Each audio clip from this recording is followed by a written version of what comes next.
హల్లెలూయా.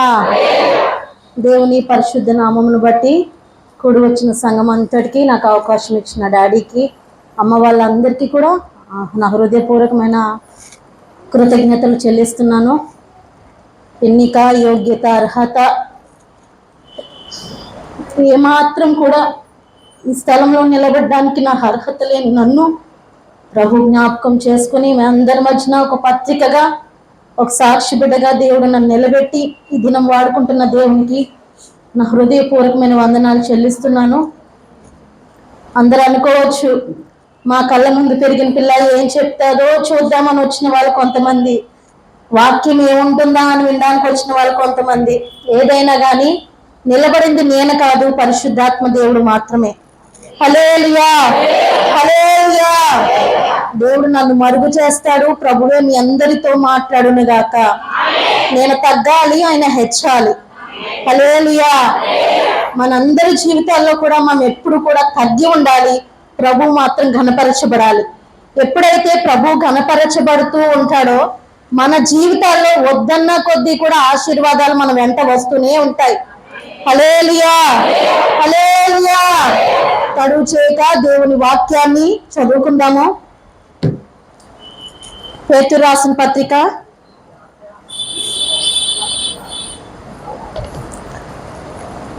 మరి ప్రభువా నేను ఏం చెప్పాలి అని నేను ఆలోచన చేసుకుంటున్నప్పుడు ప్రభు కొన్ని మాటలు నా హృదయంలో ఉంచారు. మరి ఆ వాక్కులను చదువుకుందాము. మొదటి పేతురు రాసిన పత్రిక 3వ అధ్యాయము. మొదటి పేతురు రాసిన పత్రిక 3వ అధ్యాయము 9వ వాక్యాన్ని చదువుదాం. ఆశీర్వాదమునకు ఆమేన్. హల్లెలూయా. ఎక్కడైతే పరిశుద్ధాత్మ కార్యాలు ఉంటాయో ఖచ్చితంగా అక్కడ సాతాను కార్యాలు కూడా ఉంటాయి. ఎప్పుడైతే వాక్యం ఆసక్తిగా వినాలని మీ హృదయాల్లో అనుకుంటారో అప్పుడు అక్కడ గలుబిలి చేయాలని కూడా సాతాను గాడు ఎప్పుడు కూడా ఎదురు చూస్తూనే ఉంటాడు. మనం కరెంట్ ఉన్నా లేకపోయినా ప్రభు మాటలు వినడానికి మీ చెవులు మాత్రం ఇవ్వండి. పరిశుద్ధాత్మ దేవుడు మీ అందరికీ అట్టి వినికిడి దయచేయును గాక. మొదటి పేతురు రాసిన పత్రిక 3వ అధ్యాయము 9వ వాక్యాన్ని మరలా ఒకసారి చదువుదాం. ఆశీర్వాదమునకు వారసులగుటకు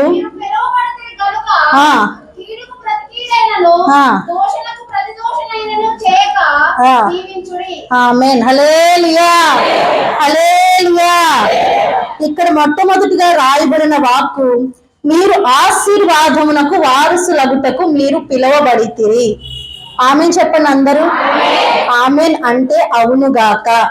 మీరు ఎప్పుడైతే ఈ వాక్యాన్ని చదువుతూ ఉన్నప్పుడే ఆమేన్ అన్నారనుకో ఆశీర్వాదాలన్నీ కూడా మీ తలల మీదకి వస్తాయి. హల్లెలూయా. మీరు ఆశీర్వాదమునకు వారసులగుటకు మీరు పిలువబడితిరి.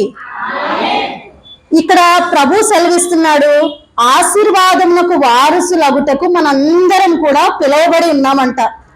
చాలా మంది ఆశీర్వాదం కొరకు ఎక్కడెక్కడికో వెళ్తుంటారు, ఏవేవో ప్రయాసాలు చేస్తుంటారు, ఎంతెంతో కష్టపడుతూ ఉంటారు, ఏవేవో పుణ్యకార్యాలు చేస్తూ ఉంటారు, ఎక్కడెక్కడికో ఎక్కరాని చోట్లకి ఎక్కుతూ ఆశీర్వాదం కావాలి కావాలి కావాలి అని ప్రయాసపడతారు. కానీ కొంతమందికి ఆశీర్వాదం వారి జీవితాలలో దొరకదు.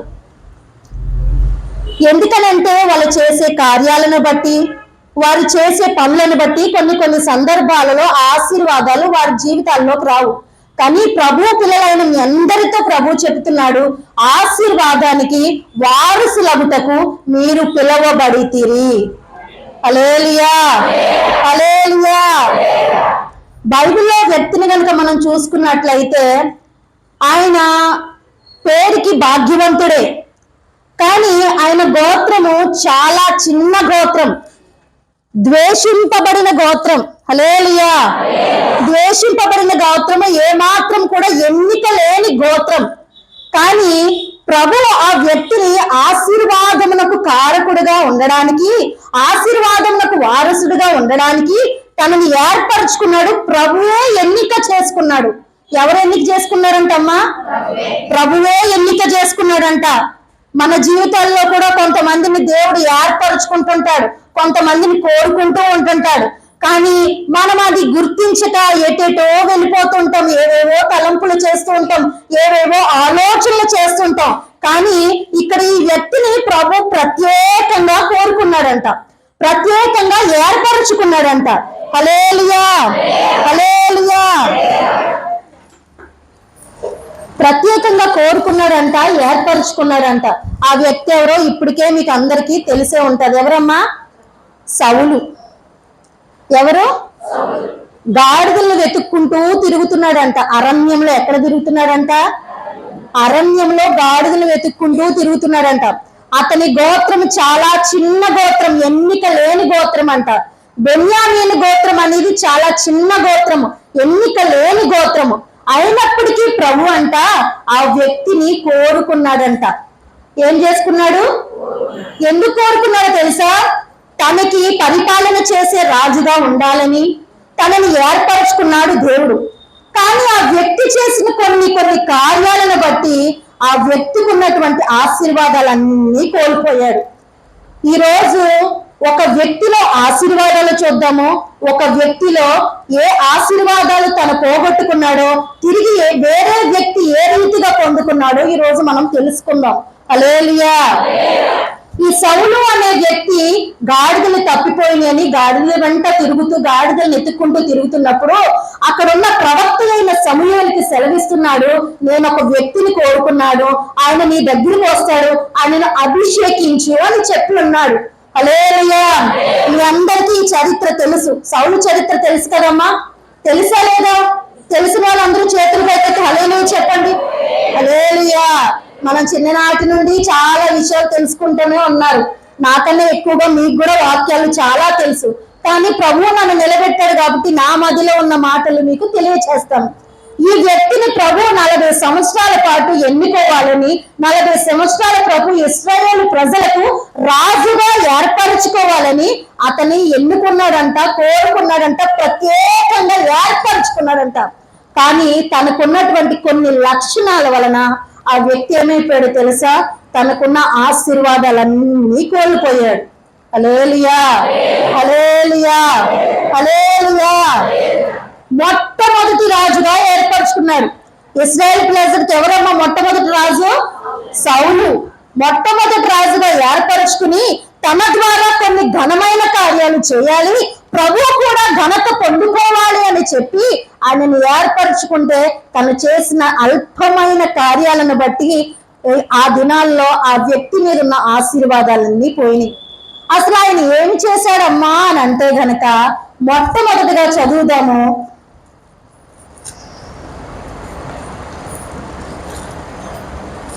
సమూయేలు గ్రంథము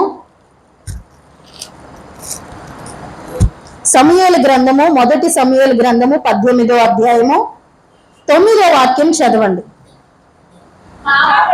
7వ వాక్యం నుంచి చదవండి అమ్మా. 18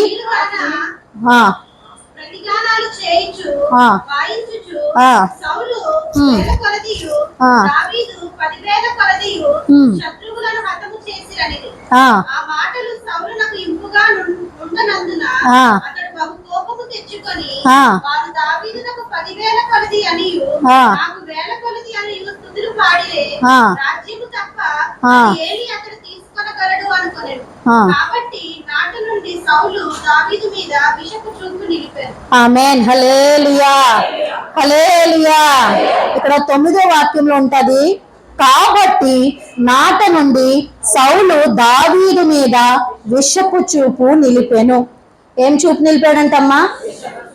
విషపు చూపు. విషం ఎవరిలో ఉంటది? ఎక్కువగా ఎవరిలో ఉంటదమ్మా? పాము. విషపు చూపు అంటే ఇంకొక మన భాషలో చెప్పాలంటే అసూయ. ఏంటంట? అసూయ. ఎవరిలో అసూయ లేదు? నరాలాడుతున్న ప్రతి ఒక్క మనిషిలో కూడా అసూయ అనేది ఏలుబడి చేస్తూనే ఉంటది. మరి సౌలుని దేవుడు ప్రత్యేకంగా కోరుకున్నాడు, మొట్టమొదటి రాజుగా ఏర్పరచుకున్నాడు. కానీ ఎప్పుడైతే దావీదికి గాన ప్రతిగానాలు చేస్తూ ఈ స్త్రీలందరూ కూడా కొనియాడుతూ ఉన్నారో అప్పటి నుండినంట సౌలు దావీదు మీద విషపు చూపు నిలిపాడంట. హల్లెలూయా. అసూయ చూపాడంట. ఏమి చూపాడు? అసూయ. ఈ దినాల్లో 40 సంవత్సరాలు, 30 సంవత్సరాలు, 20 సంవత్సరాలు, 10 సంవత్సరాలు పుట్టింది మొదలుకొని మనం క్రైస్తవులమే. కానీ చాలా మంది ఆశీర్వాదాన్ని పొందుకోలేకపోవడానికి కారణం ఏంటి తెలుసా? మొట్టమొదటి కారణం అసూయ, విషపు చూపు. ఈ విషపు చూపు ఎవరెవరిలో ఉంటుందో వారందరూ కూడా ప్రభు మనందరినేమో ఆశీర్వాదానికి కారకులుగా, ఆశీర్వాదానికి వారసులుగా మనం పిలుచుకున్నాడు. కానీ మనలో స్వయం పనిచేస్తూ మనం ఎప్పుడైతే ఇతరుల మీద అసూయ, విషపు చూపు నిలుపుతూ ఉంటామో మనకి ఆశీర్వాదాలకు బదులు శాపాలు వెంటాడుతూ ఉంటాయి. ప్రభు ఈ దినం మీ అందరితో మాట్లాడుతున్న సూటిగా స్పష్టమైన మాట ఏంటి తెలుసా? మీరు ఎలాంటి వ్యక్తులైనా కానీ మీ హృదయం ఎప్పుడు ఎలా ఉండాలి తెలుసా? దేవుడు పరిశీలించి పరిశోధించినప్పుడు తేట తెల్లగా ఉండాలి. హల్లెలూయా. ఈ విషపు చూపు అనేది ఎవరి మీద ఉండకూడదు. అసూయ అనేది ఎవ్వరిలో కూడా ఉండకూడదు. ఎందుకంటే మనం ఆశీర్వాదానికి వారసులుగా పిలువబడ్డాము, శాపానికి వారసులంగా పిలువబడలేదు. మనము ఆశీర్వాదానికి వారసులంగా పిలువబడ్డాం. కాబట్టి ఆశీర్వాదం పొందుకోవాలి అనుకున్న ప్రతి ఒక్క బిడ్డలో కూడా విషపు చూపు అనేది ఉండకూడదు, అసూయ అనేది ఉండకూడదు. అసూయ ఎక్కడుంటుందో వాళ్ళు అలా అలా అలా అలా రోజు రోజుకి పతనం అయిపోతారు. కానీ వారి జీవితాలు ఏమాత్రం కూడా ఫలింపుతో ఉండవు. బైబిల్లో మనం చూసినట్లయితే ఆదికాండము 30వ అధ్యాయం 1వ వాక్యం మీరు చదవగలిగితే గనక, ఆదికాండము 30వ అధ్యాయము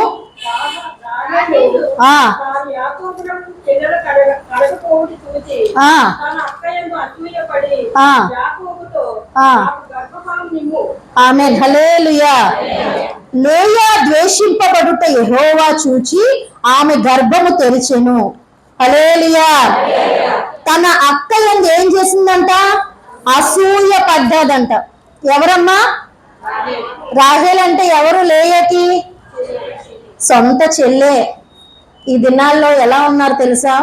తల్లి లేదు, తండ్రి లేదు, తమ్ముడు లేదు, అక్క లేదు, చెల్లి లేదు, ఏ బంధత్వం కూడా లేదు.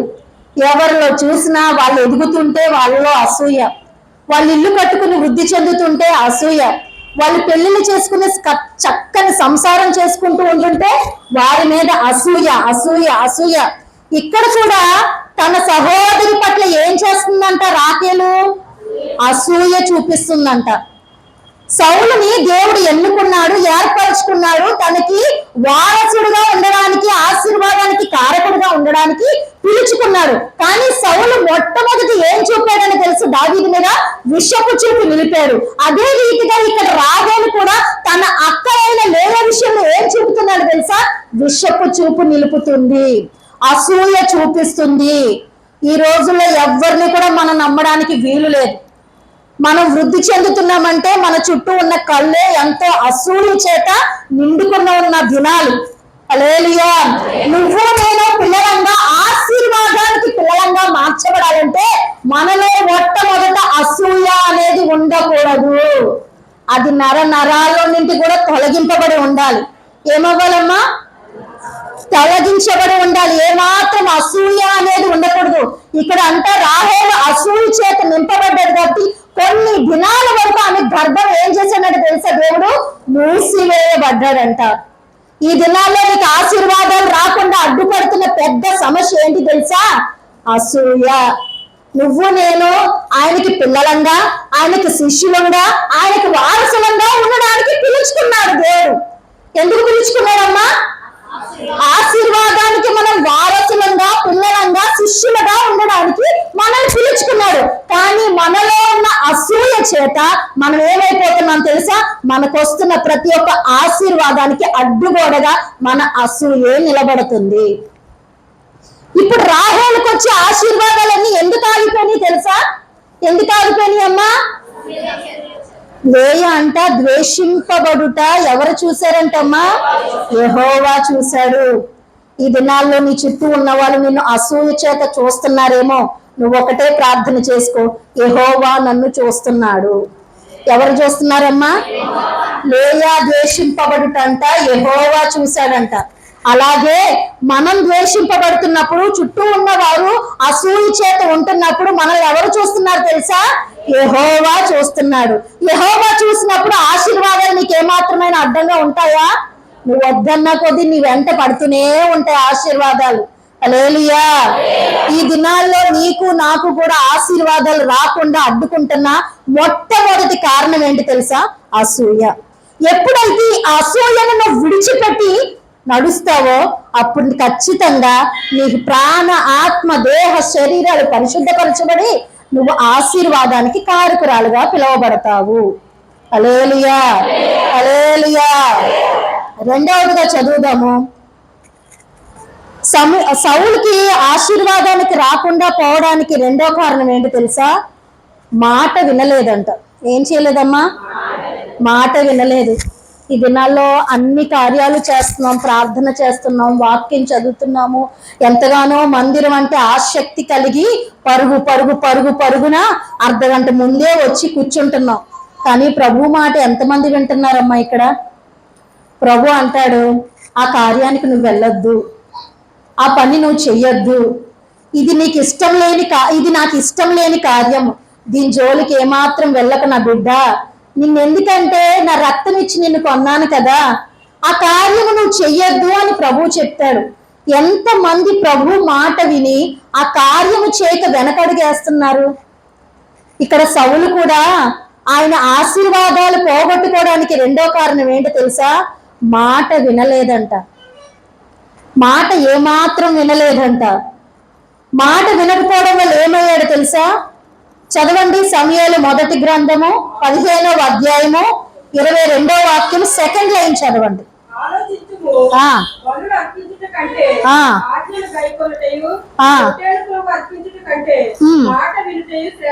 ఆమేన్, హల్లెలూయా, హల్లెలూయా. మాట వినుట శ్రేష్టం అంట. నువ్వు ఆయన ఆజ్ఞలు అంటే విశ్రాంతి దినం అనే ఆజ్ఞని తప్పక పాటిస్తున్నావు, అవునా కాదా? ప్రార్థన అనగానే చక్కగా అర్ధ గంట ముందే వచ్చి కూర్చుని మంచిగా ప్రార్థనలు చేసుకుంటున్నారు, అన్నీ చేస్తున్నారు. కానీ ఆయన మాట వినే స్వభావం నీలో ఉందా? పిల్లలు మాట వినకపోతే ఏం చేస్తామమ్మా? కొడతాము. ఇంకా మాట వినకపోతే వాళ్ళకి బుద్ధి వచ్చే రీతిలో చెప్పి దండిస్తాం, అవునా కాదా? ప్రభు ఎన్నో సందర్భాల్లో నిన్ను నన్ను దండించిన దినాలు ఉన్నాయి. మాట వినాలని ఆయన నీకు సెలవిస్తూ ఉన్నాడు. కానీ ఎన్నో దినాలు ఆయన మాట వినకుండా, ఆయన వైపు మనం తిరగకుండా పరిగెడుతున్న దినాలు ఈ రోజుల్లో ఇంకా ప్రతి ఒక్కరి జీవితాల్లో ఏలుబడి చేస్తూనే ఉన్నాయి. అందుకనే మీరు ఆశీర్వాదానికి వారసులుగా పిలువబడ్డారు, కానీ ఆశీర్వాదాలు మీ తలల మీదకి రావట్లేదు. మొట్టమొదటిగా అసూయ చేత నింపబడితే గనక మీరు ఏమాత్రం కూడా ఆశీర్వదింపబడలేరు. రెండవదిగా మీరు దేవుని మాట ఎప్పుడైతే తృణీకరిస్తారో అప్పుడు మీకు వచ్చే ఆశీర్వాదాలన్నీ కూడా వెనక వెళ్ళిపోతూనే ఉంటాయి. హల్లెలూయా. ఏం చేయాలంట? బలులు అర్పించుట కంటే మాట వినుట శ్రేష్టం అంట. ఈ దినాల్లో ఎంతమంది ప్రభు మాట వింటున్నారు? ఏదో భక్తి చేస్తున్నాం, ఏదో చెందుతున్నాం. ఒక్కసారి మీ జీవితాలను మీరు పరిశీలించుకోండి. మీరు ఆశీర్వాదానికి కారకులుగా ఉన్నారా, లేకపోతే ఆశీర్వాదం పొందుకోకుండా దూరస్తులుగా ఉన్నారా? ఆయన అంటున్నాడు, నిన్ను నన్ను కూడా పిల్లలుగా మార్చుకోవాలని, ఆయన వారసులుగా మార్చుకోవాలని, ఆయన శిష్యులుగా మార్చుకోవాలని ఆయనేమో ఆశపడుతుంటే మీరు ఇంకా ఇంకా ఇంకా ఇంకా కూడా ప్రభుకి దూరస్తులుగానే ఉంటున్నారంట. హల్లెలూయా, హల్లెలూయా, హల్లెలూయా. అక్కడ సౌలు జనుల మాట విన్నాడు గాని దేవుని మాటను తృణీకరించాడు. హల్లెలూయా. సౌలు ఎవరి మాటలు విన్నాడమ్మా? జనుల మాటలు విన్నాడు. ఎందుకు తెలుసా? మంచి మంచి పొట్టేళ్ళన్నింటిని అంట పక్కన పెట్టుకున్నాడంట. సమూయేలు ఏం చెప్పాడు? మొత్తం అన్నింటినీ కూడా ఏ శేషం కూడా ఉండకుండా మొత్తం తుడిచిపెట్టు అని చెప్పాడు. అమాలీకుల శేషం ఏవి కూడా ఉండకుండా తుడిచిపెట్టు అని చెప్తే ఈ సౌలు ఏం చేస్తున్నాడంటే తెలుసా? శ్రేష్టమైన వాటిని దాచిపెట్టి మిగిలిన వాటన్నింటినీ బలిస్తున్నాడంట. అక్కడ ఎవరి మాట విన్నాడంట తెలుసా? జనుల మాట విన్నాడు. ఈ రోజుల్లో నీ చుట్టూ ఉన్న వాళ్ళే నీకు చెడ్డ మాటలు చెప్పడానికి ఎంతగానో ఆసక్తి చూపిస్తారు. ఎందుకు తెలుసా? నువ్వు ప్రార్థన చేస్తూ వాక్యం చదువుతూ ఆయన మాట వింటూ ఎదుగుతే గనక నీకు ఆశీర్వాదాలు ఎక్కడ వస్తాయో అని నీ పక్కనున్న వ్యక్తినే లేపుతారు, నీ ఇంట్లో ఉన్న వ్యక్తులనే లేపుతాడు సాతాను. ఏమని తెలుసా? చెడ్డ మాటలు చెప్పడానికి. ఏ మాటలు చెప్పడానికి అమ్మా? చెడ్డ మాటలు చెప్పడానికి నీ చుట్టూ ఉన్న వాళ్ళనే లేపుతుంటాడు. ఎవరైతే దేవుడికి దూరస్తులు ఉన్నారో వారి ద్వారా వచ్చి నీతో మాట్లాడి నువ్వు వెళ్తున్న మార్గంలో నుండి తప్పించడానికి, వేరొక మార్గం వెళ్ళడానికి, చెడ్డ పనులు చేయడానికి, మాట వినకుండా చెయ్యాలని చెప్పేసి సాతాను గారు ఎంతగానో చూస్తూ ఉంటాడంట. ఈ దినాల్లో నువ్వు నిజంగా గనక ఆయన ఆజ్ఞలు పాటిస్తూ ఉండడం మాత్రమే కాక ఆయన మాట విని బ్రతికేది కనుక నీకు ఉండగలిగితే గనక నువ్వు తప్పక ఆశీర్వాదాన్ని పొందుకుంటావు. ఆశీర్వాదాన్ని పొందుకోవాలంటే మొట్టమొదట నీలో ఉన్న అసూయ అనేది ఏం చేయాలమ్మా? తీసివేయాలి, కాదు చంపివేయాలి అని చెప్పండి. చంపివేయాలి. ఇప్పుడు బియ్యంలో ఉన్న పురుగులు చేస్తే మళ్ళీ వస్తాయా రావా? వస్తాయా రావా అమ్మా? అదే వాటిని చంపేస్తే వస్తాయా? మరలా రావు. మనం కూడా మనలో ఉన్న అసూయని ఏం చేయాలి తెలుసా? చంపివేయాలి. హల్లెలూయా. రెండవదిగా మాట వినాలి. ఎవరి మాట వినాలి? నీ చుట్టూతో ఉన్న ప్రజల మాటలు వినొద్దు. వారు ఎప్పుడు కూడా నువ్వు ఏ రీతిగా శాపగ్రస్తంలో ఉంటావో, ఏ రీతిగా నువ్వు చెడిపోతావో అని చూస్తూ ఉండే కళ్ళేవి. ఎప్పుడు కూడా నువ్వు ఆశీర్వాదంగా ఉంటే ఓర్చుకునే కళ్ళు కాదు. ఇప్పుడు లేయా గర్భవతి అయ్యి లేయా మంచిగా ఆశీర్వదింపబడుతుంటే ఎవరికి అసూయ పుట్టిందంట? తన చెల్లి అయిన రాహేలుకే అసూయ పుట్టిందంట. అలాగే నీ చుట్టూ ఉన్న వాళ్ళు కూడా నువ్వు వెళ్తున్న మార్గం మంచిదైతే ఆ మార్గంలో నుంచి చెడగొట్టాలని నీకు లేనిపోని మాటలన్నీ చెప్పి చెడ్డ మాటలు వినడానికి నీ చెవులను రేతకిస్తాయి. అందుకనే మనం మంచి మాటలు వినడానికి మన చెవులను ఇవ్వాలి. మనము దేవుని మాటలు వినడానికి, ఆయన మాటలు వినడానికి ఆసక్తి కలిగి ఉండాలి. హల్లెలూయా. ఎప్పుడైతే చెడ్డ మాటలు వస్తున్నాయో ఆ ప్రాంతంలో నుండి నువ్వు వెళ్ళిపోవాలి. కీర్తనలో ఉంటది కదా, దుష్టుల ఆలోచన చొప్పున నలువక, పాపుల మార్గమును నిలువక, అపహాస్యకులుండి చోట కూర్చుంటక, యెహోవా ధర్మశాస్త్రమునంట దివారాత్రము దాన్ని ధ్యానం చెయ్యాలంట. ప్రభు మనకి ఏం చెప్పాడు? చెడ్డ కార్యాలు ఎక్కడుంటాయి అక్కడ ఉండకూడదు అని చెప్తున్నాడు. నీ చుట్టూతో ఉన్న వాళ్ళు నీకు రాకుండా ఆశీర్వాదాలను అడ్డగించడం కోసం దేవుని మాట వినకుండా చేస్తూ ఉంటారు. నువ్వు గుర్తించి దాన్ని ఏం చేయాలి తెలుసా? ఇది నా మార్గం కాదని నువ్వు తప్పించుకుని వెళ్ళినప్పుడు నువ్వు తప్పక ఆశీర్వాదాన్ని పొందుకుంటావు. ఇక్కడ కూడా సౌలు ఆశీర్వాదానికి వారసుడుగా పిలువబడ్డాడు. కానీ ఎందుకు తెలుసా ఆశీర్వాదాన్ని పొందుకోలేకుండా తను 3 సంవత్సరాలు మాత్రమేనంట ఆత్మతో ఉండి పరిపాలన చేశాడంట. మిగిలిన 37 సంవత్సరాలు కూడా ఆత్మ లేకుండానే పరిపాలన చేశాడంట. హల్లెలూయా. 40 సంవత్సరాల పరిపాలనలో 3 సంవత్సరాలు మాత్రమే దేవుడు నడిపించిన రీతిగా పరిపాలన చేశాడు. మిగిలిన 37 సంవత్సరాలు కూడా ఏం చేశాడంటే తెలుసా? తన స్వయం చేత పరిపాలన చేశాడంట. ఈ రోజుల్లో నీ స్వయం ఏమాత్రం పని చేయకూడదు. ప్రభు స్వయం మాత్రమే పని చేయాలి. నీ జీవితంలో నీ చిత్తం నెరవేర్చబడినప్పుడు నువ్వు ఆశీర్వాదింపబడవు. ప్రభు చిత్తం మాత్రమే నీ జీవితంలో జరిగినప్పుడు నువ్వు తప్పక ఆశీర్వదింపబడతావు. బలులు అర్పించుట కంటే మాట వినుట శ్రేష్టమంట. మాట వినాలి. ఎవరి మాట వినాలి తెలుసా? నీ చుట్టూతో ఉన్న ప్రజల మాటలు వినొద్దు, దేవుని మాట వినాలి. అది శ్రేష్టమైన మాట. హల్లెలూయా. అందుకే కదమ్మా దేవుడు మనకి బైబిల్ ఇచ్చాడు. నువ్వు ఖాళీగా ఉన్న సమయంలో ఏం చేయాలి తెలుసా? ప్రభు మాటల్ని ధ్యానించాలి. ప్రభు మాటలు ధ్యానిస్తున్నప్పుడు చెడ్డ మాటలు ఏవి కూడా నీకు వినాలని ఏ మాత్రం నీకు అనిపించదు. అందుకే దివారాత్రం మనం ఏం చేయాలి తెలుసా? వాక్యాన్ని ధ్యానించాలి. హల్లెలూయా. ఆదాము అవ్వను కూడా మనం తీసుకుంటే దేవుడు ఏం చెప్పాడు? తినవద్దు అన్న పండుని తినద్దు అని చెప్పాడు.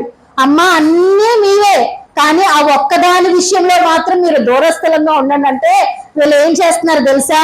సర్పము యొక్క మాట వింటున్నారు కానీ ఎవరి మాట వినలేదంటమ్మా?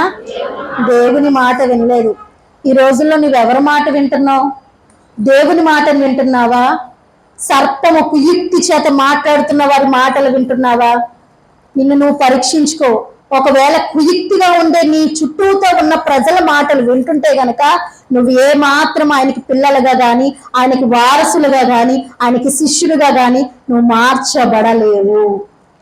మార్చబడతామమ్మా? మార్చబడతామా? ఇక్కడ సేవకులుగా బోధిస్తున్న వారి మాటలు కూడా మీరు వినాలి. హల్లెలూయా. అందరూ సీరియస్ గా చూస్తున్నారు నన్ను. నేను అందరూ మీకు సుపరిచితురాలనే, అవునా కాదా? చిన్నప్పటి నుంచి నన్ను ఎరిగిన మోకాలే మీరు అందరూ, అవునా కాదా?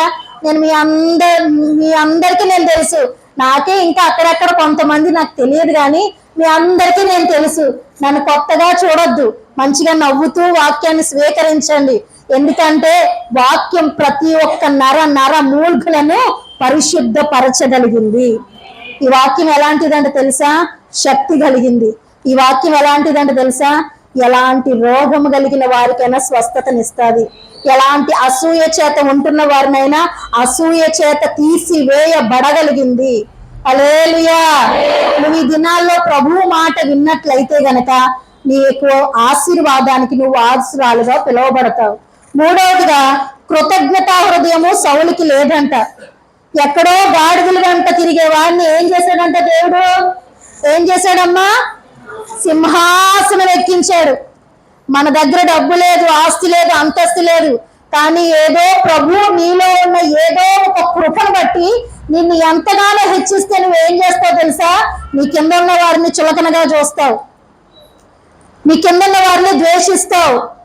నిన్ను అంత స్థాయికి వెళ్ళిన దేవుని ఏమాత్రం నీ హృదయంలో ఉంచుకోవు. కృతజ్ఞత లేని హృదయం అంట అంధకారం అంట. అంధకారం అంటే చీకటి. చీకటి ఉన్న చోట ఎవరుంటారమ్మా? ఎవరుంటారు చెప్పాలి గట్టిగా? సాతాను ఉంటాడు. మనం కృతజ్ఞత హృదయం లేని వారంగా ఉండకూడదు.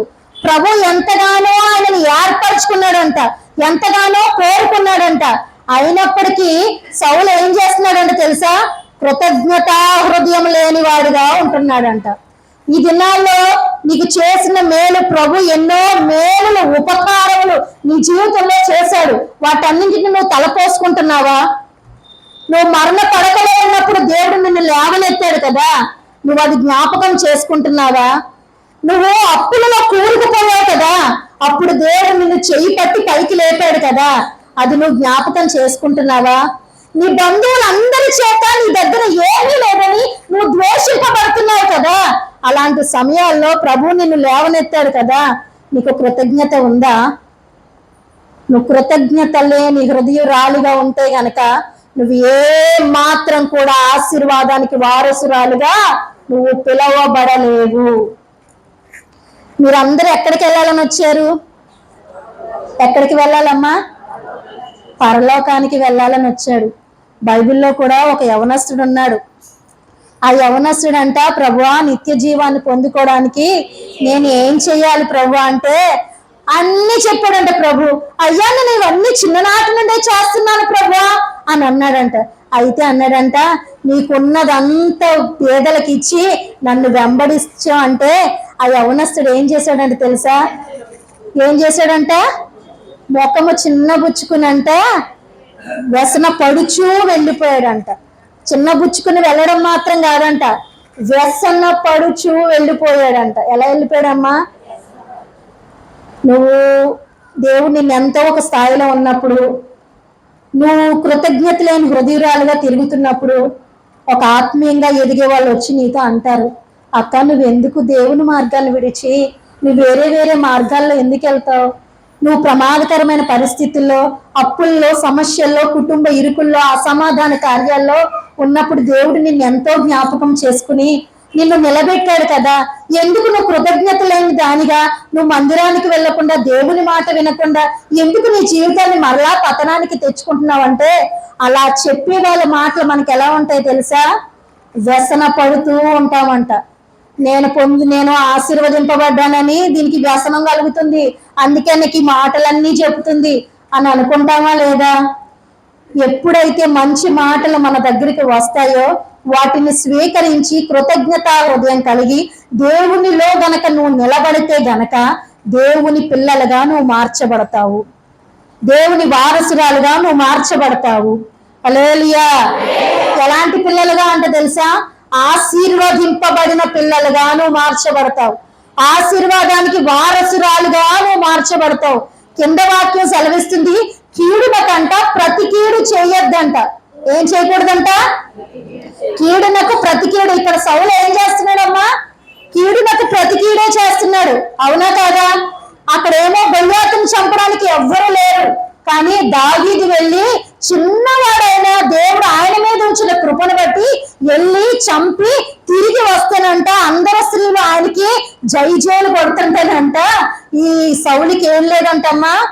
కృతజ్ఞతా హృదయం లేదు, విషపు చూపు నిలిపాడు. దేవుని మాటను వినక ఏం చేస్తున్నాడంట? అభిషేకించిన వాని మీద అసూయ చూపిస్తున్నాడంట. ఈ దినాల్లో ప్రతిష్ఠింపబడిన వాళ్ళకి, అభిషేకింపబడిన వారిని మీరు ఏ మాట కూడా అనొద్దు. దావీదును ఒక ప్రత్యేకంగా ఎన్నుకున్నాడంట. హల్లెలూయా, హల్లెలూయా. ఒక ప్రత్యేకంగా ఎన్నుకుంటే ఆ గొల్యాతును చంపి తిరిగి వస్తుంటే మేలు చేశాడా సౌలుకి? అపకారం చేశాడా? ఉపకారం చేశాడా? ఉపకారమే చేశాడు. కానీ సౌలు ఏం చేస్తున్నాడంట? అపకారం చేస్తున్నాడు. ఏం చేస్తున్నాడమ్మా? ఉపకారక బుద్ధికి బదులుగా ఏం చేస్తున్నాడు? అపకారం చేస్తున్నాడంట. ఈ దినాల్లో మనం అపకార బుద్ధి కలిగి ఉండకూడదు, ఉపకార బుద్ధి కలిగి ఉండాలి. నువ్వు అసూయ చేత నింపబడినా, నువ్వు దేవుని మాటను లక్ష్య పెట్టకుండా తిరిగినా, నువ్వు ఏ మాత్రం కృతజ్ఞత లేని హృదయురాలుగా ఉన్నా, నువ్వు ఏ మాత్రం ఆశీర్వాదానికి వారసురాలుగా నువ్వు పిలవబడవు. ఎప్పుడు మేము పిలవబడతామమ్మా అని మీరు అడిగితే గనక, సౌలు పోగొట్టుకున్నటువంటి ఆశీర్వాదాలంట దేవుడు ఎవరికి ఇవ్వాలి అని ఎదురు చూస్తుంటే దావీదంట తృష్ణగొని ఉన్నాడంట. ఏం కొని ఉన్నాడమ్మా? దావీదు జీవితంలో ఏమాత్రం ఆశీర్వాదాలు లేవు. దావీదుని ఏమాత్రం కూడా దేవుడు ఎన్నుకోలేదు, పిలుచుకోలేదు. కానీ దావీదుకు చిన్ననాటి నుండి ఎవరంటే ఇష్టం తెలుసా? దేవుడు అంటే ఇష్టం. తన అన్నదమ్ములందరూ ద్వేషించి తనను గొర్రెల కాపరిగా పెట్టేసి వాళ్ళేమో బలబలా సూర్యులుగా తయారయ్యి ఈ చిన్నవాడిని మాత్రం ఎక్కడ వదిలిపెట్టారంటమ్మా? గొర్రెల గడ్డులో విడిచిపెట్టారంట. కానీ ఎక్కడ ఉన్నా, ఏ స్థితిలో ఉన్నా ప్రభువుని స్తుతిస్తూనే ఉన్నాడంట. నేను చెప్పే మంచి మాట ఏంటి తెలుసా? నీది చిన్న స్థితి అయినా, పెద్ద స్థితి అయినా, ఏమీ లేని స్థితి అయినా, అన్ని ఉన్న స్థితి అయినా, నీ నోట స్తుతి ఉంటే నీ స్థితి గతులను మార్చగలిగిన దేవుడు నీ పక్షాన కార్యము చేస్తాడు. హల్లెలూయా, హల్లెలూయా. ప్రార్థన పరిస్థితిని మార్చగలిగితే స్తుతి అంట నీ స్థితి గతులను మార్చగలిగిందంట. హల్లెలూయా, హల్లెలూయా. దావీదు కూడా గొర్రెల వెంట తిరుగుతున్నాడంట. కానీ ఎవరి దృష్టిలో ఉన్నాడంట? దేవుని దృష్టిలో ఉన్నాడంట. అక్కడ సౌలు పోగొట్టుకున్న ఆశీర్వాదాలు ఎవరికి ఇవ్వాలి అని చూస్తుంటే ఆ చిన్న వాని మీద కృప అల్లాడుచూ ఉందంట. ఈ దినాల్లో కృప పొందుకున్న వ్యక్తిగా ఉండాలి. ఈ దినాల్లో నువ్వు ఎలా ఉండాలి తెలుసా? దేవుని చేత అభిషేకింపబడిన దానిగా ఉండాలి. హల్లెలూయా. దేవుని దృష్టిలో నువ్వు ఉండాలి అంటే దావీదు వల్ల స్తుతించే మనసు నీలో ఉండాలి. ఏముండాలి? తిట్లు ఉండకూడదు, బూతులు ఉండకూడదు, వ్యర్థమైన మాటలు ఉండకూడదు. ఏముండాలి తెలుసా? స్తుతి నీ నోట ఉండాలి. చెప్పండి, స్తుతి నా నోట ఉండాలి. స్తుతి నా నోట ఉంటే నేను ఆశీర్వాదానికి వారసురాలుగా, ఆ శిష్యురాలుగా, పిల్లలుగా పిలువబడతాను. చెప్పండి, స్తుతి నా నోట ఉంటే నేను ఆశీర్వాదానికి పిల్లలుగా పిలువబడతాను. హల్లెలూయా. ఏముండాలి తెలుసా? స్తుతి నీ నోట ఉండాలి. ఇక్కడ దావీదు నోట ఏముందో తెలుసా? స్తుతి ఉందంట. అందుకనే గొర్రెల గడ్డులో ఉన్న వ్యక్తిని ఎవరు చూశారంట తెలుసా? ఎవరు దృష్టి నిలిపారంట తెలుసా? దేవుడు దృష్టి నిలిపాడంట. లోకమంతా ఏకమైన దేవుడు నీ పక్షాన ఉంటే ఏ మనుషుడు నిన్నేమీ చేయలేరు. చేయగలరమ్మా? ఏమి చేయలేరు. ఎందుకంటే లోకంలో ఉన్నవానికంటే నీలో నాలో ఉన్న క్రీస్తు గొప్పవాడు. హల్లెలూయా. దగ్గరగా చప్పట్లు కొట్టి దేవుని స్తుతించండి. హల్లెలూయా. నీలో నాలో ఉన్న క్రీస్తు గొప్పవాడు, గొప్పవాడు. ఆ గొప్పవాడు ఇచ్చే ఆశీర్వాదాలు నీకు కావాలంటే నువ్వేం చేయాలంటే తెలుసా? మొట్టమొదటిగా దావీదుకి కలిగిన మంచి బుద్ధి ఏంటి తెలుసా? ఆశ్రయించే బుద్ధి అంట. ఆశ్రయించాడంట. ఎవరిని ఆశ్రయించాడంటమ్మా? గొర్రెల దొడ్డులో ఉన్నాడు, నా పని అయిపోయింది అని అనుకున్నాడా? అనుకోలేదు. దేవుడు ఏనాటికైనా నన్ను ఆశీర్వదిస్తాడు, ఏనాటికైనా దేవుడు నా పక్షాన కార్యము చేస్తాడు అని ఒక తృష్ణగొని ఉన్నాడు కాబట్టి, దేవుని దృష్టిలో ఉన్నాడు కాబట్టి ఎవరిని ఆశ్రయించాడంటే తెలుసా? వాళ్ళ అన్నని ఆశ్రయించలేదు, వాళ్ళ తండ్రిని ఆశ్రయించలేదు, ఆయన చుట్టూ ఉన్న వారిని ఆశ్రయించలేదంట, దేవునిని ఆశ్రయించాడంట. హల్లెలూయా. కీర్తన 34వ అధ్యాయము 10వ వాక్యాన్ని చదవండి. కీర్తన 34వ అధ్యాయము 10వ వాక్యాన్ని చదవండి.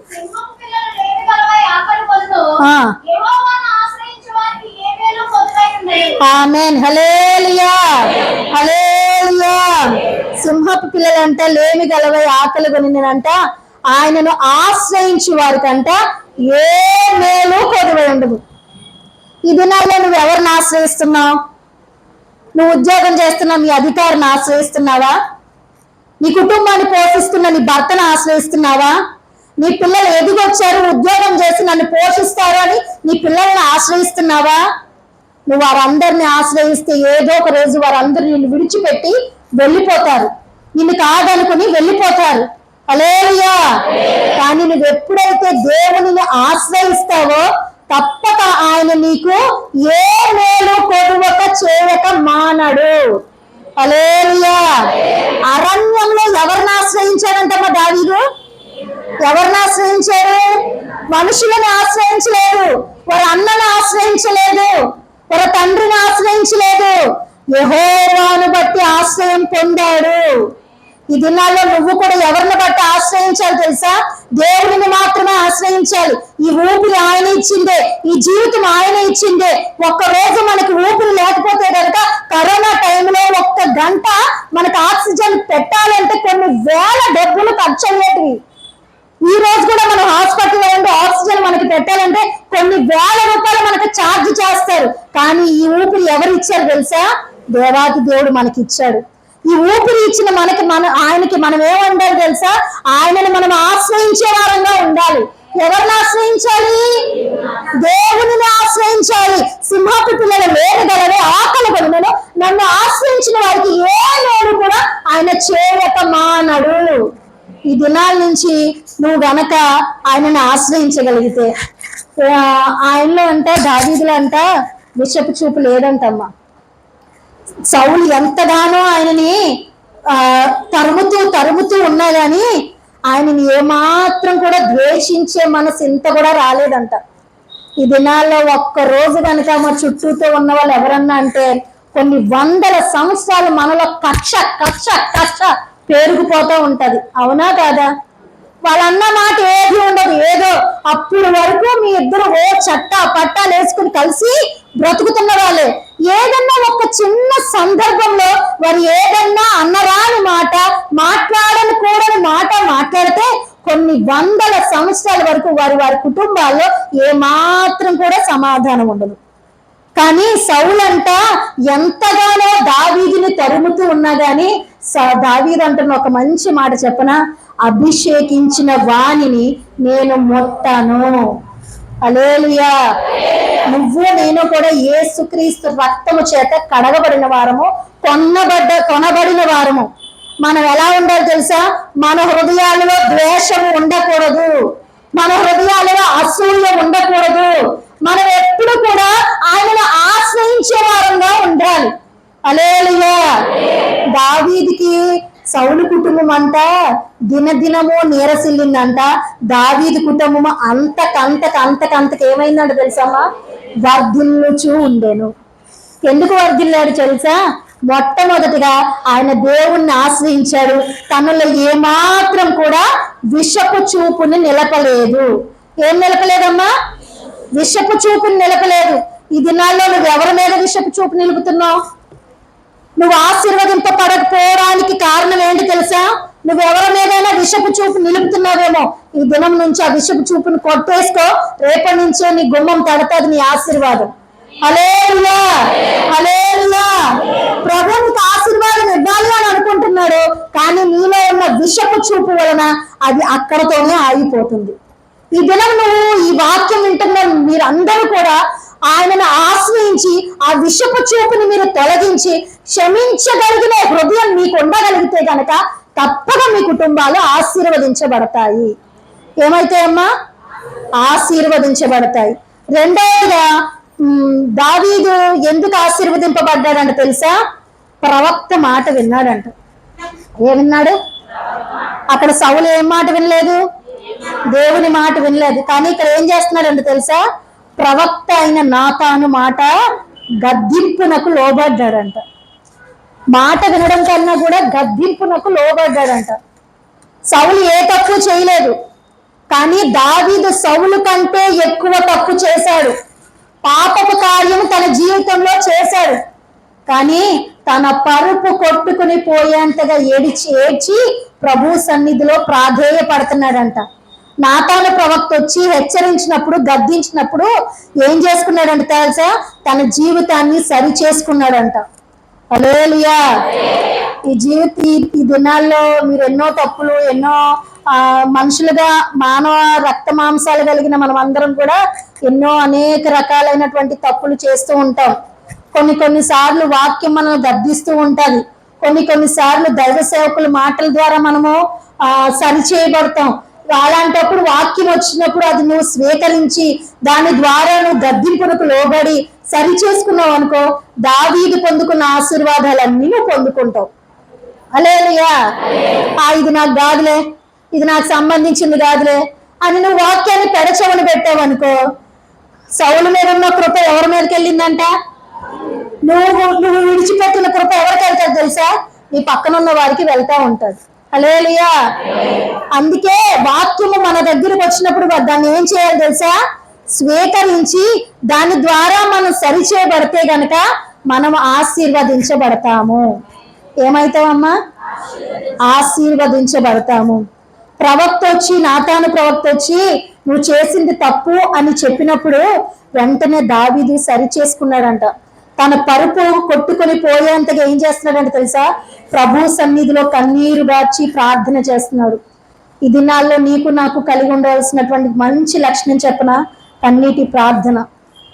నువ్వు ఏ పరిస్థితుల్లో ఉన్నా, ఎంత దిగజారిపోయిన పరిస్థితుల్లో ఉన్నా, నీ కుటుంబం అస్తవ్యస్తం అయిపోయినా, నీ కుటుంబంలో అసమాధానం లేకపోయినా, నువ్వెన్నో సమస్యల చేత, చెప్పుకోలేని వేదనల చేత నువ్వు బాధపడుతున్నావేమో, ఒక్కసారి ప్రభు పాదాల యొద్ద కన్నీరు గార్చి ప్రార్థన చేసి ఆయన మాటకి నువ్వు లోబడి, గద్దింపుకు లోబడి నువ్వు బ్రతికితే గనక తప్పక నువ్వు పోగొట్టుకున్న ప్రతి ఒక్క ఆశీర్వాదాన్ని నువ్వు మరలా తిరిగి పొందుకోగలవు.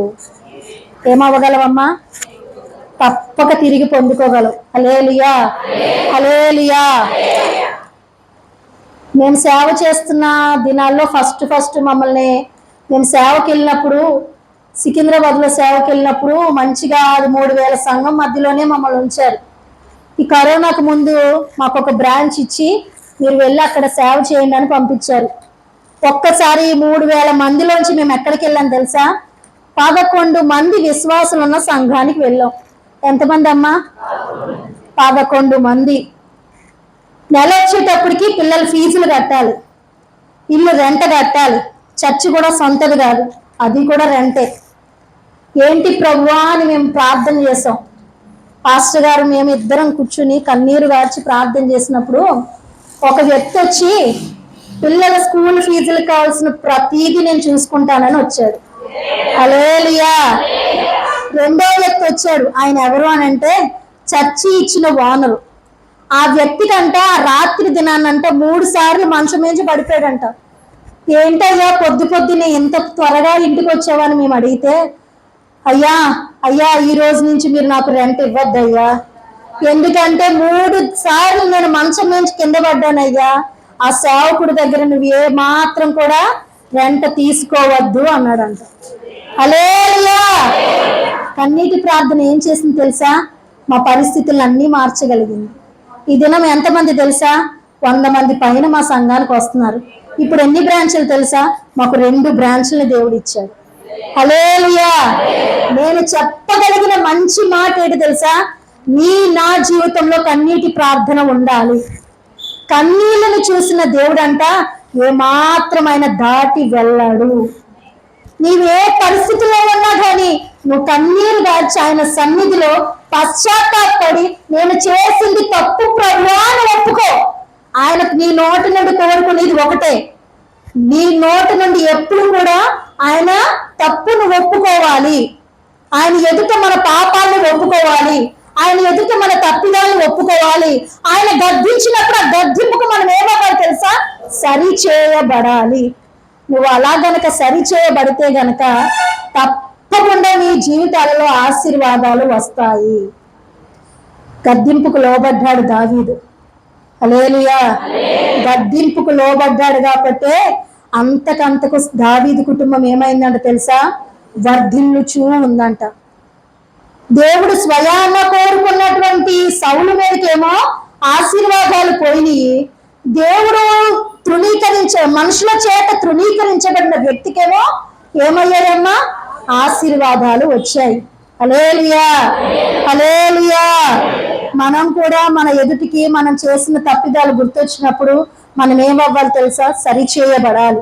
ఆయన మాటకు లోబడి, గద్దింపుకు లోబడి మీరందరూ బ్రతకగలిగితే గనక మీ జీవితాల్లో దేవుడు ఆశీర్వాదానికి పాత్రుడుగా మార్చుతాడు. మూడవదిగా అపోస్తుల కార్యాలు 15వ అధ్యాయము 22వ వాక్యాన్ని చదవండి. అపోస్తుల కార్యాలు 15వ అధ్యాయము 15:22.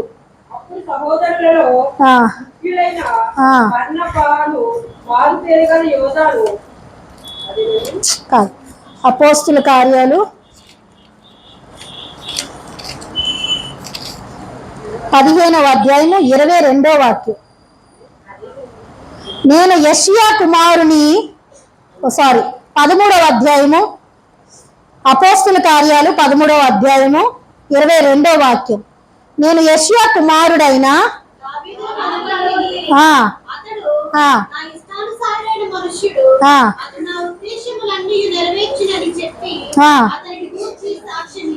ఆమేన్. హల్లెలూయా, హల్లెలూయా. మూడవదిగా దావీదు కలిగినటువంటి లక్షణం ఏంటి తెలుసా? యెహోవా యొక్క ఉద్దేశాలన్నింటినీ కూడా నెరవేర్చేవాడంట. తన గురించి దేవుడే సాక్ష్యం ఇస్తున్నాడంట. ఏమని తెలుసా? దావీదు నా ఇష్టానుసారుడు, నా హృదయానుసారుడు. ఈ దినాల్లో నీ గురించి ఎవరన్నా సాక్ష్యం ఇవ్వగలరమ్మా? పలానా వ్యక్తి మంచిది అని నీ గురించి సాక్ష్యం ఇవ్వగలరా? నీ గురించి అలా సాక్ష్యం ఇవ్వగలిగితే గనక నువ్వు ఆయన ఉద్దేశాలన్నీ నెరవేర్చే బిడ్డవే. ఈ దినాల్లో నువ్వు ఏ విషయాల్లో తప్పిపోయావో ఒకసారి జ్ఞాపకం చేసుకో. నువ్వు ఒక్కసారి జ్ఞాపకం చేసుకుంటే గనక ఎక్కడ పౌలు గారు, ఎక్కడ దావీదు? ఇక్కడ పౌలు గారు ప్రస్తావిస్తున్నారు, యెషయా కుమారుని నేను కనుగొంటిని, అతడు నా ఇష్టానుసారుడు. అతడు ఏం చేస్తున్నాడంట? నా ఉద్దేశాలన్నీ కూడా ఏం చేశాడంటమ్మా? నెరవేర్చాడంట. ఈ దినాల్లో దేవుని ఉద్దేశాలు నెరవేరుస్తున్నావా? దేవుడు నీ పట్ల, నా పట్ల ఒక గొప్ప ప్రణాళిక కలిగి ఉన్నాడు. ఏమని తెలుసా? నువ్వు ఆశీర్వదింపబడాలని, నువ్వు ఎప్పుడు సమాధానంగా ఉండాలని, నీ కుటుంబంలో ఎప్పుడు నిత్యము సంతోషం ఏలుబడి చేయాలని, నువ్వెప్పుడు కూడా దేవునికి ఇష్టమైన బిడ్డగా బ్రతకాలని ఆయన నీ పట్ల ఒక వాంఛ, ఒక తృష్ణ కలిగి ఉన్నాడు.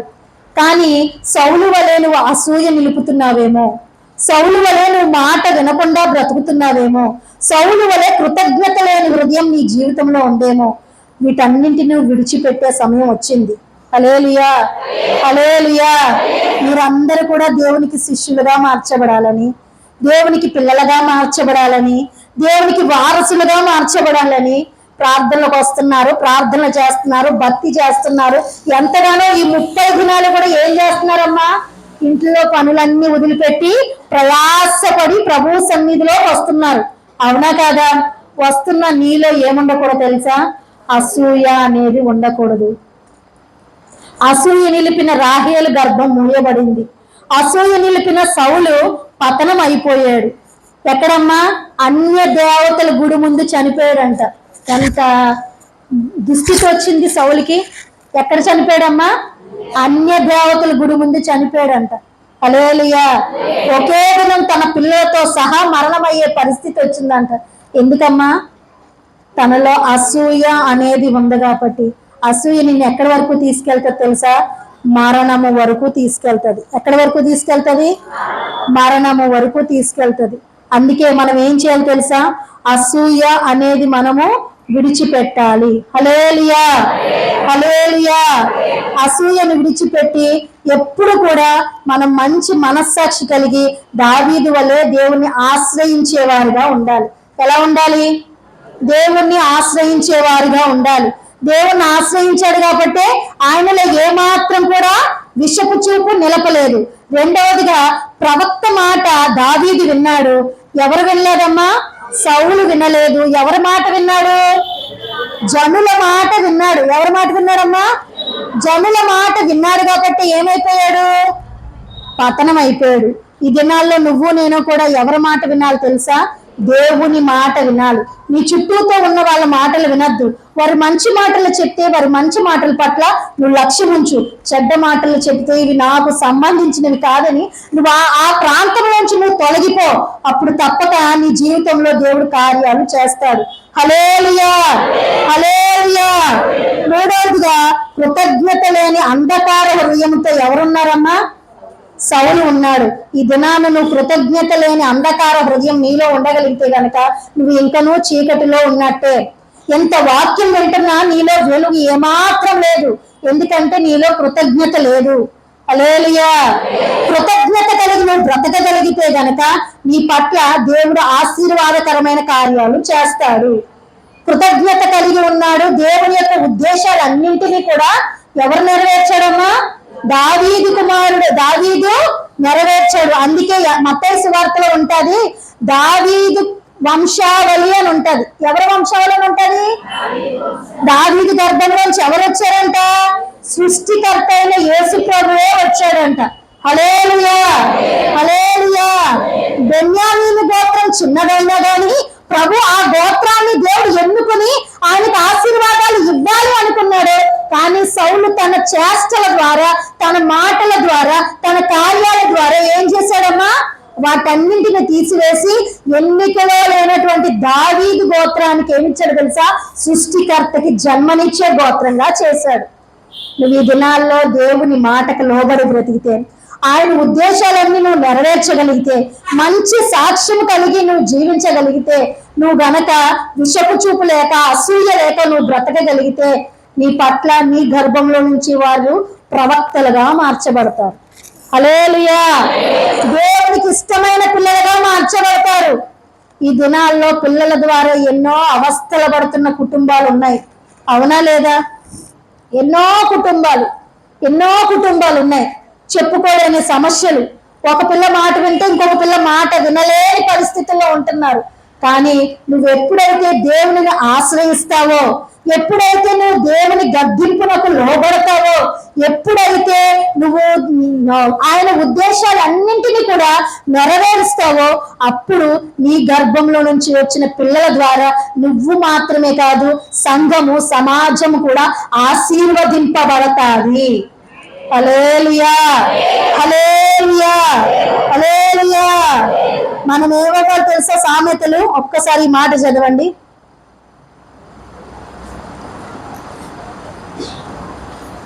సామెతల గ్రంథము 6వ అధ్యాయము 23వ వాక్యం ఒక్కసారి చదవండి.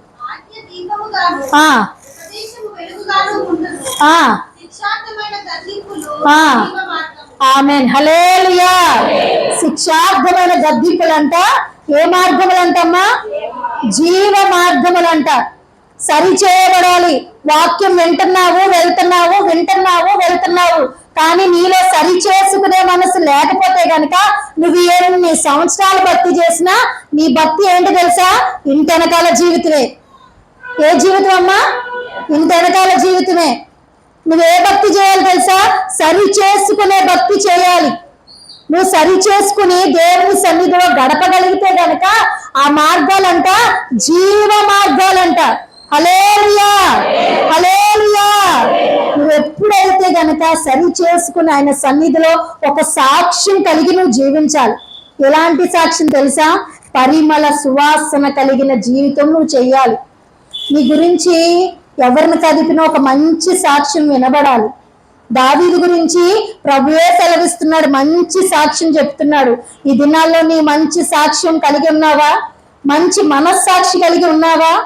మంచి మనస్సాక్షి కలిగి ఉంటే నీ తరాలు కూడా నీ గురించి చెప్పుకుంటారు. నీలో మంచి మనస్సాక్షి లేకుండా, నీలో సాక్షి జీవితం లేకుండా నువ్వు ఉండగలిగితే కనుక ఈ దినంతోనే నీ సాక్ష్యం ఇక్కడతోనే విడిచిపెట్టబడుతుంది. నువ్వే సాక్ష్యం కలిగి ఉండాలి తెలుసా? తరతరాల వరకు నీ గురించి చెప్పుకునే మంచి సాక్ష్యం నువ్వు కలిగి ఉండాలి. ఏ సాక్ష్యం కలిగి ఉండాలమ్మా? మంచి సాక్ష్యం. అందుకే ఎక్కడ దావీదు, ఎక్కడ అపోస్తలుల కార్యం, ఎక్కడ ప్రస్తావిస్తున్నాడమ్మా దావీదుని గురించి? కొత్త నిబంధన గ్రంథంలో. అక్కడ పాత నిబంధన గ్రంథంలో మొదట ఉంటాడు దావీదు, కానీ ఈ అపోస్తలుల కార్యంలో పౌలు ప్రస్తావిస్తున్నాడు. ఎందుకంటే దావీదు దేవునికి ఇష్టానుసారంగా బ్రతికాడు. హల్లెలూయా. ఈ దినాల్లో వాక్యం నీ దగ్గరికి వచ్చి గద్దిస్తున్నప్పుడు ఆ గద్దింపుకు నువ్వు లోబడి బ్రతికితే అది నీ జీవ మార్గము మాత్రమే కాదంట, నీకు అది పరిమళ సువాసన కలిగిన మంచి సాక్ష్య జీవితం నీకు ఇస్తాది. హల్లెలూయా. నువ్వు మంచి మనస్సాక్షి కలిగి జీవించాలి, మంచి సాక్షి జీవితం కలిగి జీవించాలి. ఈ అనుభవాలు గనక నీలో ఉండగలిగితే గనక దేవుడు తప్పక నీ కుటుంబాన్ని, నిన్ను, నీ కుటుంబాన్ని, నీ తరాల్ని కూడా ఆశీర్వదించి బహుతరాలకి నిన్ను సంతోష కారణంగా చేస్తాడు. ఎలా చేస్తాడమ్మా? సంతోష కారణంగా చెయ్యాలి అని అంటే గనక నువ్వేం కలిగి ఉండాలి? దేవుణ్ణి ఆశ్రయించాలి. చెప్పండి, మొట్టమొదట ఏం చేయాలా? ఆశ్రయించి నీలో ఏముండకూడదు? అసూయ ఉండకూడదు. రెండవది ఏం చేయాలా? గద్దింపునకు అంటే దేవుని మాటకి, ప్రవక్తలైనటువంటి సేవకుల మాటకి నువ్వేం చేయాలి తెలుసా? లోబడి బ్రతకాలి. గద్దింపులంట ఏంటంట? జీవ మార్గములు. ఏ మార్గాలమ్మా? జీవ మార్గాలు. మూడవది ఏం కలిగి ఉండాలి తెలుసా? మంచి సాక్ష్య జీవితం కలిగి ఉండాలి. కృతజ్ఞత కలిగి నువ్వు జీవించాలి. సౌలులో కృతజ్ఞత లేదు, కానీ దావీదంట ఏ సమయంలోనైనా కానీ ఆయనను స్తుతించే హృదయం కలిగిన వాడు అంట. ఏ హృదయం కలిగిన వాడు? స్తుతించే హృదయం కలిగిన వాడు.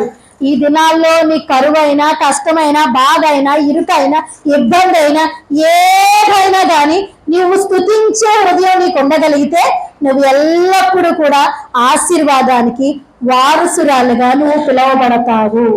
ఎవరిలా పిలువబడతావమ్మా? ఆశీర్వాదానికి వారసులంగా పిలువబడతావు. హల్లెలూయా. నీకు నాకు నా జీవితాల్లో ఆశీర్వాదాలు పోతున్నాయంటే ఒకసారి గుర్తించండి.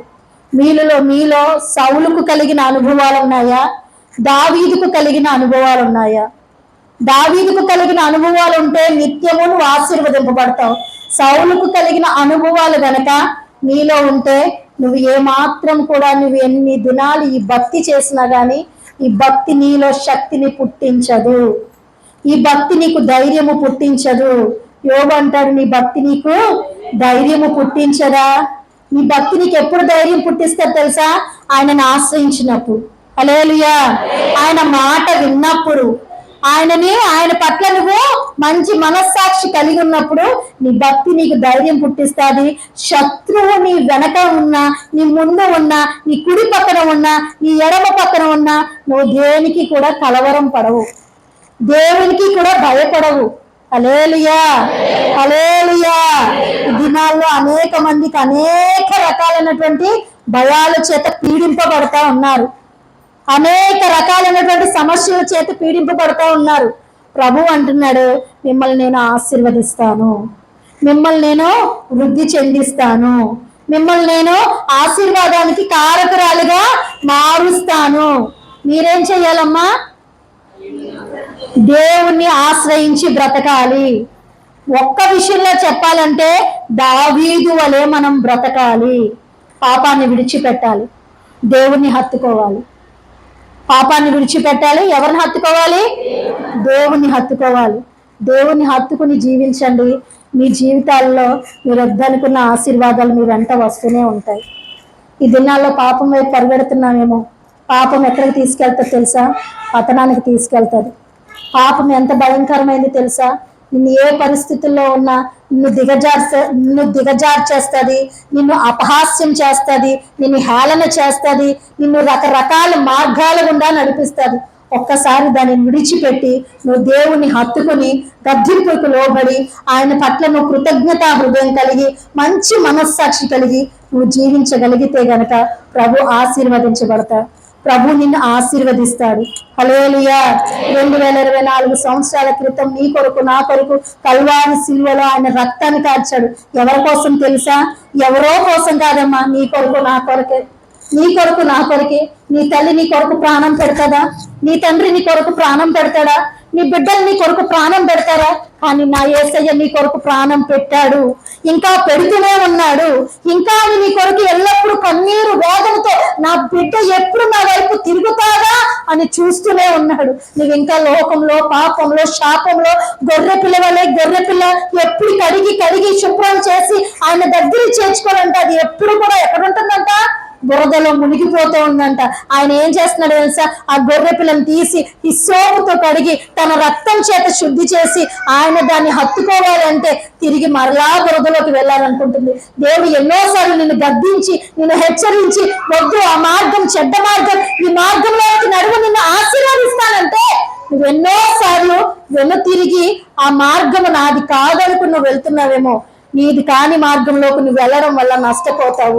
దేవుడు చూపించే మార్గంలోకి రా, నువ్వు ఆశీర్వదింపబడతావు. హల్లెలూయా, హల్లెలూయా. నువ్వు ఆశీర్వదింపబడాలంటే ఇప్పటికీ నీ కొరకు కన్నీరు కారుస్తున్న దేవుని వైపు చూడాలి. ఎవరి వైపు చూడాలి? దేవుని వైపు చూడాలి. భూ సంబంధమైన వాటి కొరకు నువ్వు పరిగెట్టద్దు. భూ సంబంధమైన వాటి కొరకు పరిగెడితే గనుక నువ్వు ఇక్కడే ఉంటావు. ఆత్మ సంబంధమైన వాటి కొరకు నువ్వు పరిగెట్టు. నీ నిత్య రాజ్యానికి వెళ్ళాలి అని నువ్వు వాంఛ కలిగి నువ్వు బ్రతకగలిగితే ఈ భూ సంబంధమైన ఆశీర్వాదాలన్నీ కూడా నీ కాళ్ళ దగ్గరికి దేవుడు తెస్తాడు. హల్లెలూయా, హల్లెలూయా. నా జీవితం అంతా మీకు తెలుసు, అవునా? ఎంతో మంది నన్ను ఇక్కడ హేళన చేసిన వాళ్ళు ఉన్నారు, ఎంతో మంది నా గురించి చెడుగా చెప్పిన వాళ్ళు ఉన్నారు. కానీ దేవుడు నన్ను విడిచిపెట్టలేదు. ఎందుకు తెలుసా? కృప నన్ను వెంటాడింది. నేను కృపను పట్టుకోలేదు, నన్ను కృప పట్టుకున్నది. నన్ను వెంబడించింది కృప. ఏ కృప తెలుసా? కల్వారి సిలువలో ఇప్పటికీ కూడా ఇంకనూ సిలువలో రక్తము కారుస్తున్న తండ్రి నన్ను పట్టుకున్నాడు. కాబట్టి ఈ దినం నీ ముందు నన్ను ఒక సాక్షి బిడ్డగా దేవుడు నిలిపాడు. హల్లెలూయా, హల్లెలూయా. అనేక మందికి తల్లి తండ్రులుగా మమ్మల్ని మార్చాడు. అనేక మందికి తల్లిదండ్రులుగా మమ్మల్ని మార్చాడు.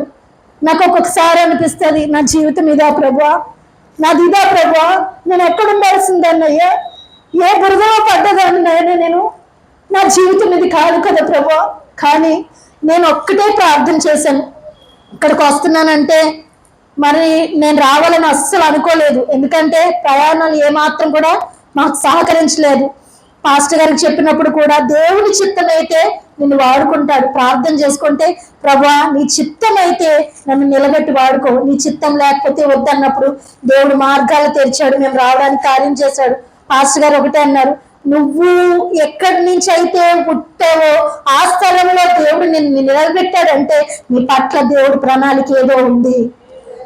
నా ప్రణాళికను గుర్తించిన మీరందరూ కూడా మార్చబడి దేవుని కృపకు మీరందరూ పాత్రులుగా మార్చబడాలి. నా జీవితాన్ని మార్చిన దేవుడు మీ అందరి జీవితాన్ని మార్చడా? కృప మనల్ని వెంటాడుతూనే ఉంది. ఆ కృపకు గనక మీరు అప్పగించుకోగలిగితే మీరందరూ కూడా ఆశీర్వాదానికి పాత్రులుగా మార్చబడతారు. హల్లెలూయా, హల్లెలూయా. మనం కన్నీటి అనుభవాలలో వెళ్ళాలి. నీ స్థితి ఇప్పుడున్న స్థితిని బట్టి నువ్వు అధైర్యపడకు. నిన్ను సృష్టించిన సృష్టికర్త నీ పట్ల ఒక ప్రణాళిక కలిగి ఉన్నాడు. ఏం కలిగి ఉన్నాడమ్మా? ఒక ప్రణాళిక కలిగి ఉన్నాడు. ఇప్పుడు వచ్చే హేళన మాటలు పట్టించుకోవద్దు, ఇప్పుడు వస్తున్న సమస్యలు పట్టించుకోవద్దు, ఇప్పుడు చూస్తున్న సమస్యలు ఏవి కూడా నువ్వు పట్టించుకోవద్దు. దేవుణ్ణి చూడు, దేవుని వైపు నువ్వు చూడు. అలా చూడగలిగితే గనక మనం అందరం కూడా దేవునికి శిష్యులంగా మార్చబడతాము. ఎలా మార్చబడతామమ్మా? నీ వారసత్వము ఎవరికి ఇస్తావమ్మా?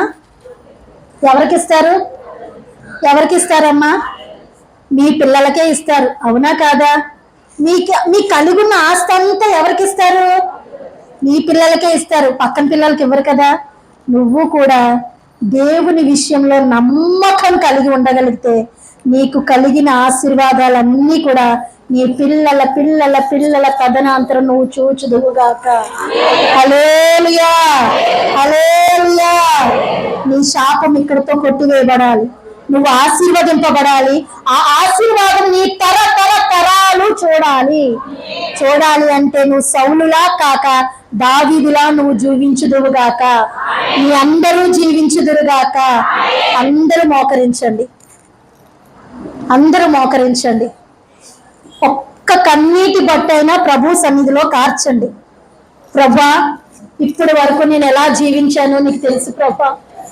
ఇప్పటి వరకు ప్రభా నేను ఏ రీతిగా జీవిస్తున్నానో, ఇంకా నా హృదయం ఏం కోరుకుంటుందో, నా ఆలోచనలు ఏ వైపుగా వెళ్తున్నాయో సమస్తము నువ్వు ఎరిగి ఉన్న దేవుడు ప్రభా. కానీ తండ్రి, నా పట్ల నీ ప్రణాళిక గొప్పది నాయన. నా పట్ల నీ ప్రణాళిక గొప్పది నాయన. నీ ఉద్దేశాలు వేరు నాయన.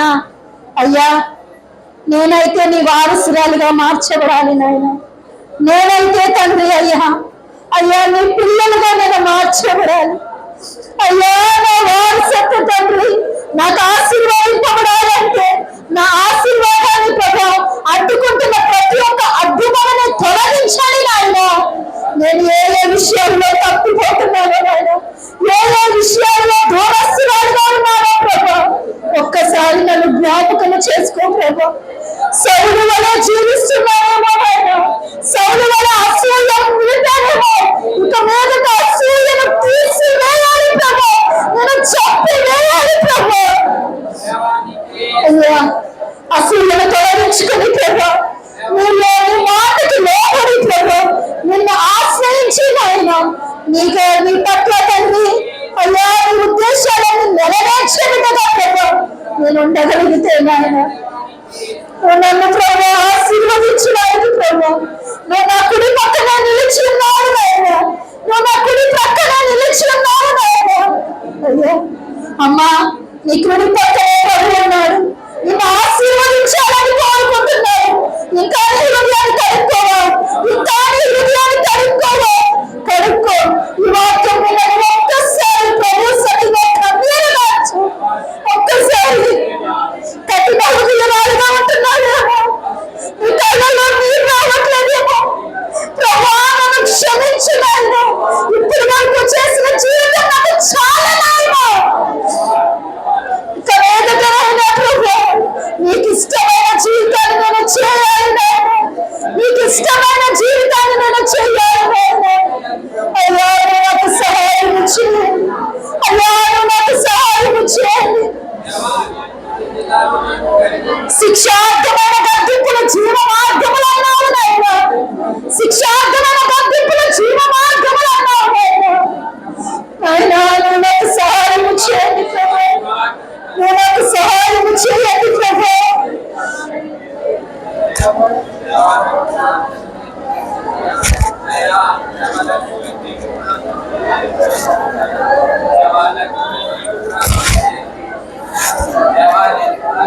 సహాయం చేయండి నాయన.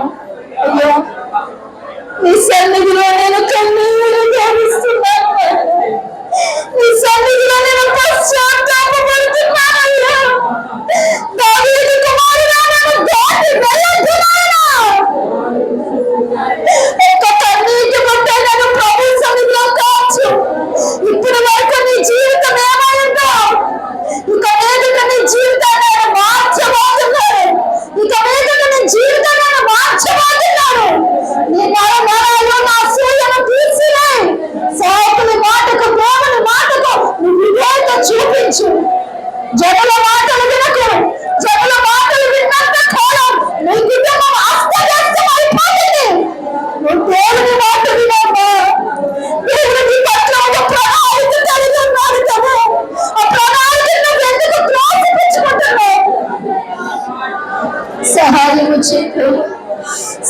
నుంచి ఫోన్ ఉందా? ఫోన్ నాది కాదు, ఏదన్నా ఫోన్.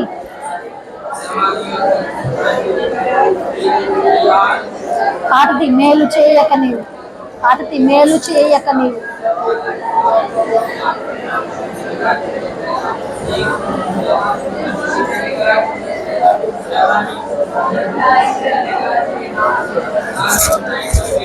ప్రభా నన్ను కడుగు నాయనా, నన్ను కడుగు నాయనా, నన్ను కడుగు నాయనా, నన్ను కడుగు నాయనా, నన్ను కడుగు నాయనా.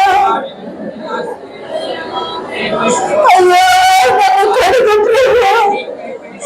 నేనైతే ఆశీర్వాదానికి వారసురాలుగా పిలువబడ్డాను, కానీ నాలో ఉన్న అసూయ చేత ప్రభా, నాలో ఉన్న విషపు చూపు వలన ప్రభా, అయ్యో దూరస్తురాలుగా మార్చబడుతున్నాను.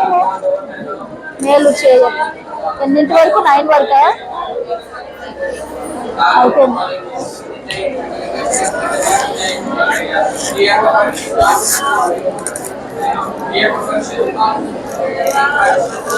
కొంచెం సౌండ్ పెడతావా? పాపములు చేశాను నేను,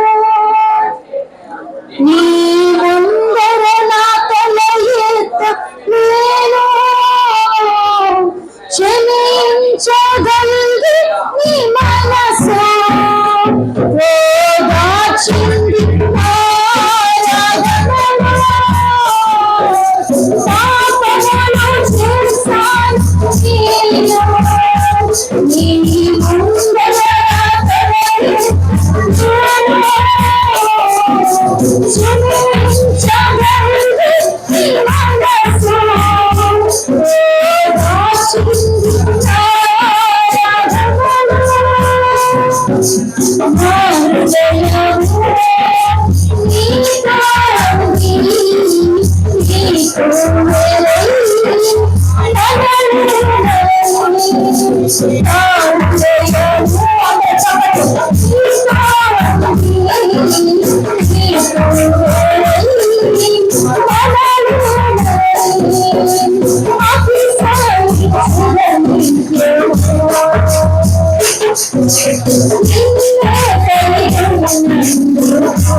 Yes,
అందరూ ఆరాధనలో పశ్చాత్తాపం కలిగి ఉండండి.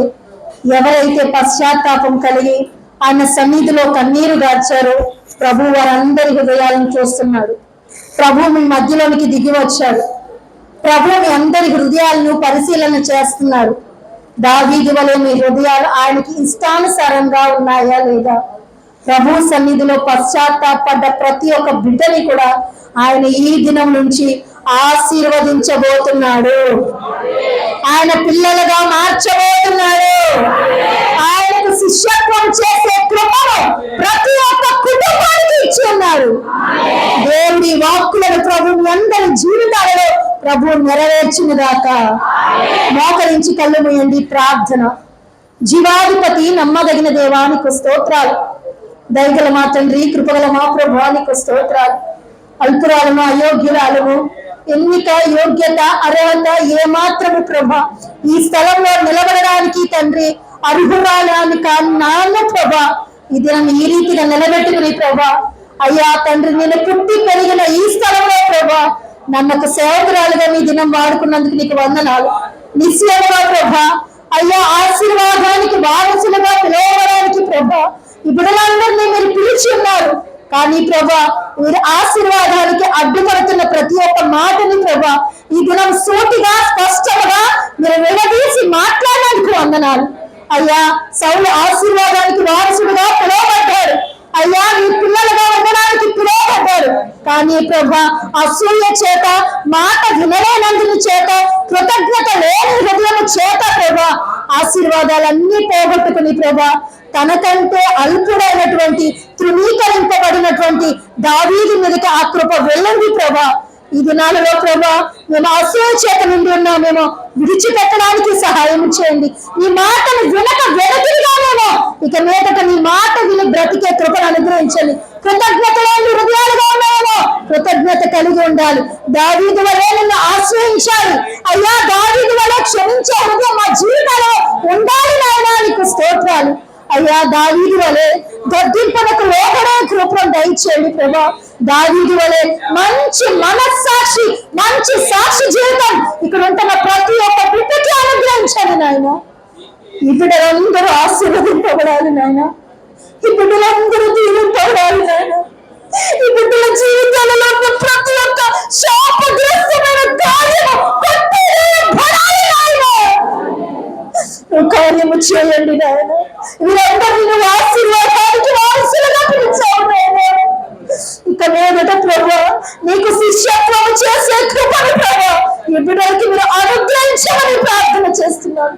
విన్న వాక్యం ప్రతి ఒక్కరి జీవితాలలో నీరు కట్టి ఫలించును గాక, కార్యము సఫలము చేయును గాక. ఎవరైతే ప్రభా పశ్చాత్తాపం కడిగి నీ సన్నిధిలో కన్నీరు గార్చారో వారందరి హృదయాలను మీరు తెరిచిన దేవుడు ప్రభా నిశ్చయముగా ఆశీర్వదించండి. వారి కుటుంబాన్ని దీవించండి. ఈ వాక్యము నీరు కట్టి ఫలించును గాక నాయన. అల్పురాలైన నన్ను కూడా మీరు బలపరిచి వాడుకున్నందుకు వందనాలు. నిశ్చయముగా ఈ వాక్యము ద్వారా అనేక మంది హృదయాలు తెరవబడాలి నాయన. అట్టి కృపను అనుగ్రహించమని నన్ను నేను తగ్గించుకుంటూ నామాన్ని హెచ్చిస్తూ యేసు పరిశుద్ధ నామం అడిగి వేడుకుంటున్నాము తండ్రి. ఆమేన్. హల్లెలూయా.